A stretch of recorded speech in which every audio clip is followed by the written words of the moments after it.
A'udhu billahi minash shaitani rajim. Bismillahir rahmanir rahim. Ẹ káàsán kúrò lẹ́ka lẹ́ṣẹ́ láàfíà ni mo bá yín gẹ́gẹ́ bí èmi ọ̀kan by two ṣe wà. Thank you for subscribing. Ẹ̀yin tẹ́tí bá mi subscribe, may God continue to bless you, bless you, bless you. Ṣé oúnjẹ nìkan nìyàwó ẹ̀ wá jẹ ni? Ṣé oúnjẹ nìkan ló wá jẹ nílé ẹ̀ ni? Oúnjẹ nìkan kọ́ lobìnrin wá jẹ nílé ẹ̀. Ebi ò pa nílé wọn gbà tó ń bọ̀ wá sọ́dọ̀ ẹ̀ yẹn. Ebi ò pa àtọ̀. Tó bá yẹ pé torí oúnjẹ ni obìnrin nìkan fi wá sílé ọkọ ni, obìnrin ò ní má rì kẹ́. Tó bá yẹ pé wọ́n promise lọ́jọ́ nìkan ìpò oúnjẹ nìkan ló fẹ́ mọ́ fún ni o, ò ní mọ́ fún ti bí, kò ní wá sọ́dọ̀ ẹ̀. Ara anxiety, ara ìdùnnú tí obìnrin fi mọ́ ní ọkọ ni pé táwọn bá marry at least kí ní tán náà mọ́ ṣeun, kọ́ ní káwọn mọ́ ṣeun, àwọn wà lọ jòkó tì í. Torí àti kékeré ni wọ́n ti mọ́ sọ fún obìnrin pé ẹ mọ́ yọ jẹ, ẹ padà wá jẹ tó wàá sú ẹ. Níbo ni ìwọ tí ì ṣe dé tó sú ọkọ, ìwọ ọkọ kí ló ibo ló tí ì ṣe dé? Ibi tí wọ́n explain fún ọmọbìnrin dé pé ẹ jẹ wàá sú yín, ẹ tí ì ṣe dé bẹ̀bẹ̀ fún tó fi sú yín, ẹ tí ì ṣe dé bẹ̀ títí dọjọ́ kú ni. Obìnrin ò bá mọ́ wà ní 80 years tó ti desire, tó sì wà okay, tó ti kú tẹ́mi sì ń wà lára rẹ̀, tó ti ń lọ up and down, oúnjẹ nìkan kọ́ ló wá jẹ nílé ẹ̀. A ti sọ ń jọ̀wọ́ pé àwọn ọkùnrin mi ò wà responsible. Version of another men tó lélẹ̀. Version of men tó jẹ́ pé àwọn wọ́n ra oúnjẹ sílé, kò sí nǹkan tí wọ́n rà sílé, kò sí nǹkan náà. Kódà kí wọ́n ní kí ní leléyìí, wọ́n rà á ní as per oúnjẹ. Wọ́n rà á ní wọ́n ti wò ó pé túláàsì ní káwọn bí ẹ̀ bùkátà pé oúnjẹ náà ni wọ́n fi complain. Táwọn bá ti ra oúnjẹ sílé kò sí wàhálà. Ta sọ bẹ́ẹ̀ fún ẹ? Ta ló sọ bẹ́ẹ̀ fún ẹ? Tó bá fi ìbálòpọ̀ dùn ìyàwó rẹ, jẹ́ kí n sọ fún ẹ, tó túbá kó tó kú, Ọlọ́run mi fẹ́ George, Ọlọ́run nìkan ló mọ ilé rẹ̀. Tó jẹ́ pé obìnrin yẹn kọ́ ló yọ̀ǹda. Tóbìnrin yẹn bá yọ̀ǹda gan, a jẹ́ pé ó gbọ́dọ̀ jẹ́ mutual feelings ẹ̀yin méjèèjì. Ṣé wọ́n mọ̀ pé ọkọ o lè lọ fẹ́ lòmíì? O lè lọ fẹ́ òwe gbà ìyàwó mi ò gbà fún mi, o lè lọ fẹ́ lòmíì. But obìnrin tó bá dé stage kan, ọkọ wo ló fẹ́ fẹ́? Àwọn obìnrin gan ò dàgbà gan, wọ́n náà ò fọkọ mí ìmọ̀ yàtọ̀ sọ́kọ wọn.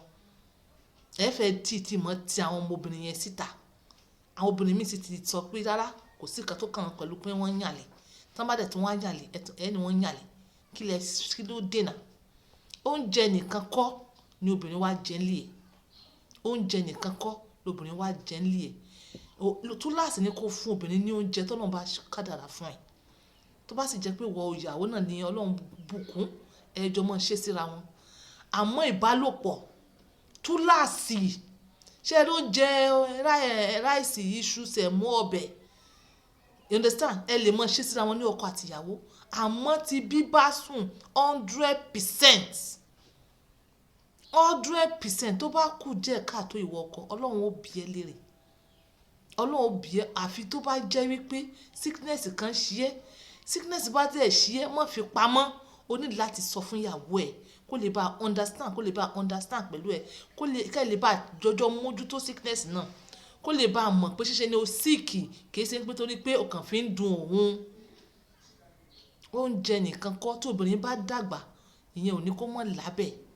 Obìnrin bá wọ 100 years tí ò sọ pé ó ti sú òun dádì, túláàsì ni kó lọ mọ̀ bẹ́ẹ̀ wò. Ẹ̀tọ́ rẹ ni. Túláàsì, ó di túláàsì. Tó bá ní ká tó marry, kí obìnrin tó marry, wọ́n á sọ fún mi pé má dúró síbi ìgànná. Ẹ mọ̀ nǹkan tó ń jẹ́ ìgànná? Ògiri ló ń jẹ́ ìgànná. Ẹ jẹ́ jó wàá sú yín. Ó jẹ́ jó wàá sú ẹ.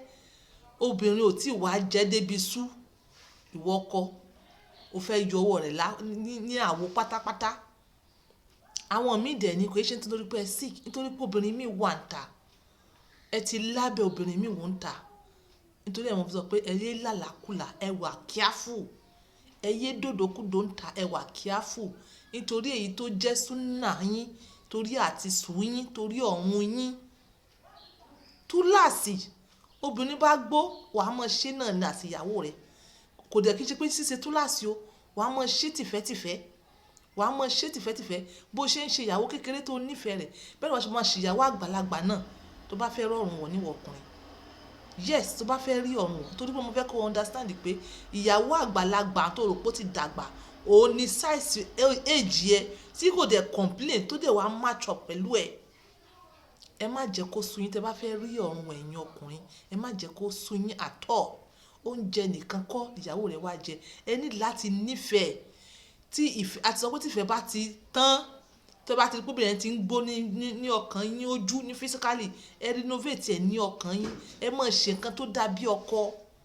Then ẹ̀yin obìnrin, fídíò yìí ti ń pọ̀, abẹ́ mi gbẹ, nǹkan tá à ń ṣe sí pọ̀, abẹ́ mi fẹ̀, nǹkan tá à ń ṣe sí pọ̀. So kí ló wá dé tẹ́yìn náà ò ní jára màsíkì? Ayé john ní obìnrin wọ 75 wọn ló gbẹ o. Òótọ́ mo sọ fún yín, ayé john òun ní obìnrin wọ 75 tí ó gbẹ. Tó bá wàá rí ní àpò ara yín. Yàtọ̀ sí pé bóyá èyí tí no, I don't want to do marketing today. I don't want to do marketing. I don't want to, yes. Àwọn tèmi wọ́n ti mọ̀ mí, wọ́n mọ bó ṣe ń pè mí lẹ́yìn. I don't want to do marketing. Àwọn ìkan tó fẹ́ sọ fún yín lẹ́ni òun ni pé èyí tẹ́ lè ṣe lápò ara yín. Ó bá ti gbẹ, ẹ wá Gorontula. Gorontula instant ni. Instant ló máa bẹ̀rẹ̀ sí ní ṣiṣẹ́. Ẹni ìwọ tó bá ti gbẹ, ẹ máa sábà jẹ. Ẹ máa sábà máa jẹ Gorontula.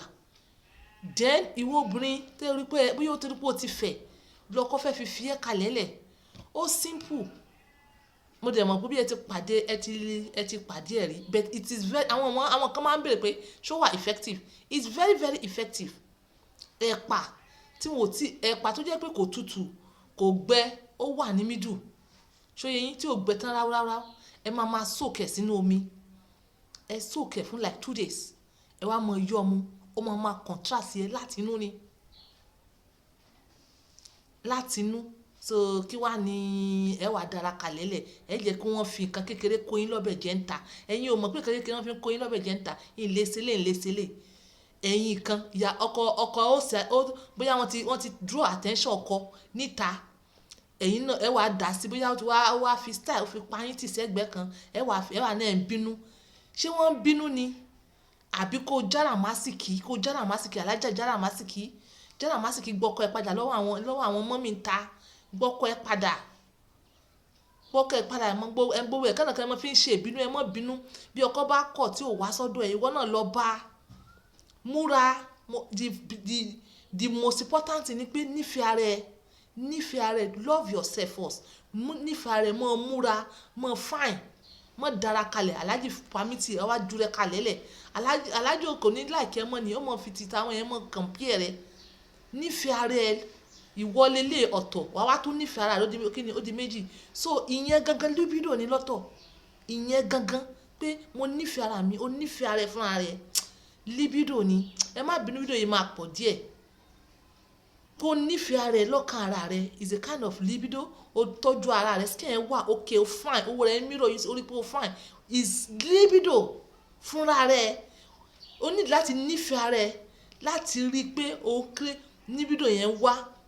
Tó bá rí ara rẹ pé ó fine, tó nífẹ̀ẹ́ ara rẹ, wàá connect ẹ sí abẹ́ rẹ. So gbogbo nǹkan tó bá lò ó máa ṣiṣẹ́ ni. Kódà kó má jẹ́ Gorontula, kó má jẹ́ anything. Ẹ̀yin ti tèmi àwọn kan máa sọ pé Fenugreek dá, but kò wá instant bí Gorontula instant ni, libido ni. But Fenugreek ó máa build ẹ ni greatly, bit by bit. But Fenugreek ìyẹn ò kí lè jẹ Fenugreek straight like that. Tẹ́ bá ń jẹ Fenugreek ẹ ní láti máa balance ẹ up pẹ̀lú antioxidant. So yẹ yín. But Gorontula, you can eat the seed, you can boil it, put it inside cold water anyhow, turn into powder. Ẹ lè ṣe exclusive ní tèmi. So kò bá jẹ́ àlàyé. This is On Point by 2, using my words for others. Bye for now.